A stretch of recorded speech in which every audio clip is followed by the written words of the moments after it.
you're pretty much forced to do it. I mean, that's a really sick kid, so they have very little reserve, and otherwise we wouldn't be doing it. Yeah.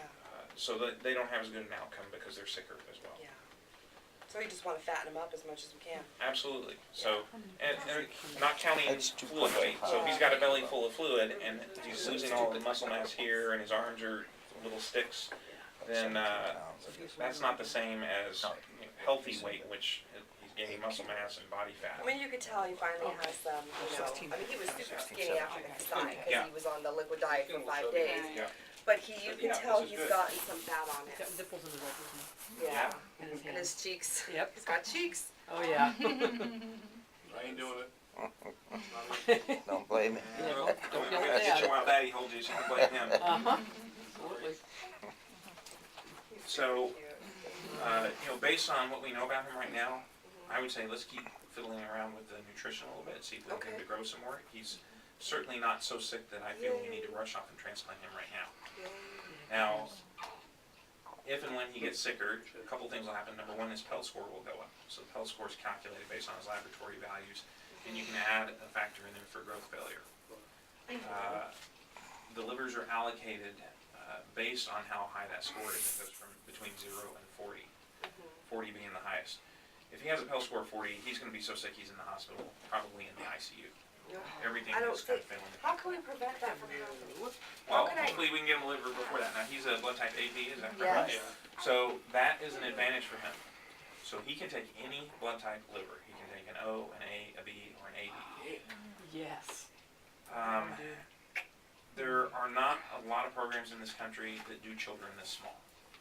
So any blood type AB liver that's coming from a small donor, it's probably not going to be used a lot of places. So we get livers, we've gone as far as Atlanta, Georgia, for small donors. Because there are programs that do pediatric cases, but they're like 8-year-old, 10-year-old, 12-year-old kids. The tiny, tiny kids, there are not a lot of programs that do that. So the tiny, tiny donors tend to get shipped out to the programs that do kids that small. So that gives him an advantage there. The blood type AB means he can take any liver from a tiny donor. He can also take a piece of liver from a larger donor. You can cut it down, give him a segment or a couple of segments, whatever size is appropriate. The advantage for that is obviously we open him up to even more donors. The downside is you have a cut surface of the liver, so you can have bleeding from that, you can have bile leaks from that, but we still have excellent results using that technique. Okay. And if he's getting sicker, we don't hesitate to do that. Okay. And then I heard you guys asking a little bit about the live donor. That's the third option. So certainly, if we feel he's at a point where he's starting to go downhill, I think the first thing I would do is try to list him with a PEL to see if we get offers. Okay. But while we're doing that, we can go ahead and start a live donor workup. The advantage of the live donor is once the workup's done, number one, we know we're going to have a completely healthy piece of liver. So we're not going to take a live donor that has other issues. Right. Number two, you try to transplant while he's still in good shape. Right. The downside is you're putting a healthy person at risk of a big operation and its complications, including death. Right. The other downside is because Mine.